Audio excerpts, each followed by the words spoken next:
Entonces, esto facilita un poco el diagnóstico cuando observamos el cuadro de manía. Después hablamos del tipo 2, en donde, bueno, esta manía no es tan alta y es un poquito más difícil de detectar, y de allá pasamos a la ciclotimia, en donde es todavía mucho más complejo. Tan complejo, comentábamos, y creo que por allá terminamos la semana pasada, tan complejo que en ocasiones se confunde con trastornos de personalidad o se puede confundir con una depresión común, porque en la ciclotimia la depresión y los estados de hipomanía pueden ser muy leves y por lo general pasan incluso confundiéndose con trastorno límite de la personalidad, o se confunde también con depresiones comunes. También la dificultad en el diagnóstico consiste en que muchos pacientes presentan estos cuadros de lo que llamamos eutimia. La eutimia es el estado normal, como ni estás arriba en la hipomanía o en la manía, ni estás abajo tampoco, no estás en depresión. Entonces, estos estados de bienestar en donde estás funcionando adecuadamente en la familia, en la sociedad, en el trabajo, dificultan el diagnóstico y el tratamiento. Así que el diagnóstico se tiene que hacer, decíamos, de preferencia por un profesional de la salud, por un médico, por un psiquiatra. Este es uno de los diagnósticos que claramente quedan, yo diría, reservados para el psiquiatra, y que tiene que ser hecho con mucha responsabilidad. Pensar que existe el trastorno bipolar, el trastorno afectivo bipolar, y pensar también que en ocasiones por lo mismo se sobrediagnostica, ¿no? Hay gente que piensa que tiene trastorno bipolar sin tenerlo. Oiga, doctor, ¿y el tratamiento ante estos casos se basa en fármacos, en terapia? Sí, eso es otro detalle importante. Por eso hicimos esta Ujú. entrevista especial, ¿no? Abarcamos esta semana el diagnóstico y el tratamiento.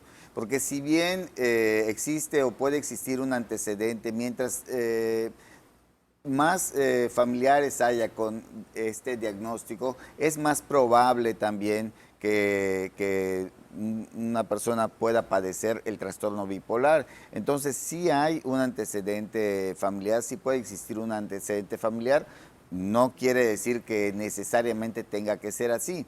Cuando existe el antecedente familiar, a veces ya también existe la posibilidad de que haya recibido tratamiento y por lo tanto, si el tío o el abuelo ya padeció esta enfermedad, es probable que haya un mayor apego al tratamiento. El tratamiento efectivamente es con fármacos, necesariamente es con medicamentos. Cuando hablamos de trastorno bipolar o trastorno afectivo bipolar, en cualquiera de sus áreas es con medicamentos. Si acaso la ciclotimia quizás se pudiera manejar un poquito, un poco más, más leve, pero el diagnóstico implica prácticamente una fase de duelo por lo que representa, y que también representa que el paciente va a estar tomando medicamentos prácticamente el resto de su vida. Desde luego, el tratamiento no es solamente fármacos, también abarca eh, sesiones de psicoterapia, también abarca algunas sesiones con los familiares, y creo que es importantísimo decir eso, ¿no? Sí. Hablábamos también, preguntabas la semana pasada acerca del apoyo de los familiares. Si hablamos hoy de diagnóstico y tratamiento, es porque es muy fácil dejar de tomar los medicamentos y no aceptar que debo tomar medicamentos prácticamente de por vida. Así como lo estoy diciendo, en un cuadro de manía o de hipomanía, en ocasiones la única manera de tenerlo es con medicamentos. Y allá viene otro tipo de confusión también, porque no existe un medicamento antitrastorno bipolar, no existe un medicamento que se dé específicamente Solo para para eso. eso. Ujú. Sí existen medicamentos que utilizamos, porque podemos utilizar antipsicóticos, podemos utilizar antidepresivos, podemos utilizar medicamentos para bajar la ansiedad, medicamentos para favorecer el sueño. Entonces, dependiendo de la etapa en la que el paciente llegue a tratamiento, es el medicamento que vamos a utilizar. Y hacer un llamado también, que si tenemos un familiar con un diagnóstico de trastorno bipolar, que siga el tratamiento, por favor apoyarlo para que no suspenda los medicamentos. Es muy fácil apoyarlo cuando el paciente está en manía o está hasta arriba en hipomanía, o cuando está con depresión. Recordar que las depresiones que tienen estos pacientes suelen ser depresiones también muy graves, depresiones con ideación, con ideas suicidas y con intentos suicidas.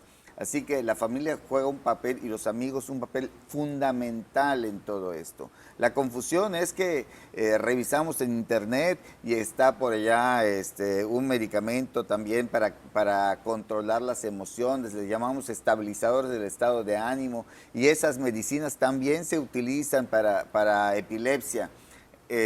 Suele suceder que revisan internet y dicen, este medicamento es para epilepsia, ¿por qué se lo dieron a mi familiar? Claro. Nosotros lo utilizamos como un estabilizador del estado de ánimo. Lo más efectivo para todo eso son los estabilizadores de ánimo, y entre ellos se encuentra un medicamento que también ya muy famoso, que se llama el litio, el carbonato de litio, que solemos administrar. Todos estos medicamentos o algunos de ellos se venden con receta médica. Insistimos en no autodiagnosticarse y no automedicarse, por favor. Y no tomarlo también a la ligera, doctor, y pensar que, bueno, que es parte natural tal vez de su personalidad de la persona, ¿no? Porque me imagino que hay una gran diferencia entre las personas que reciben el tratamiento a tiempo y las que no. Una gran diferencia, mucha diferencia. El problema, como decíamos, es poder diagnosticar al paciente cuando se encuentra en fase de hipomanía o de manía. Cuando se encuentra en fase depresiva, muchas veces se le dan tratamientos antidepresivos comunes, y esos pacientes que no mejoran con antidepresivos comunes, o pacientes que han tenido antecedentes de depresión postparto, o pacientes que tienen familiares con trastorno bipolar, hay que tomar muy en cuenta este diagnóstico y, desde luego, repito, es diagnóstico efectuado por el psiquiatra, porque se trata de un diagnóstico clínico. Perfecto. Doctor, ¿algo más que desee compartir? Pues que por favor no suspendan los medicamentos, sobre todo si ya hay una claridad en el diagnóstico y si ya existieron crisis de depresión hacia abajo o de manía, hipomanía. No deben suspenderse los medicamentos. Es muy duro, hay que asimilar esto, pero sería muy bueno también ver películas con este tema, en donde sí se pueden exagerar un poco los síntomas, vale la pena, o también es muy adecuado ver videos en YouTube vivenciales, videos en donde la gente habla de su padecimiento.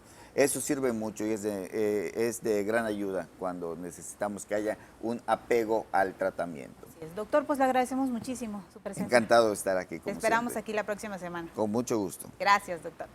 Nosotros vamos a continuar con la información, nos vamos a ir con Nidia.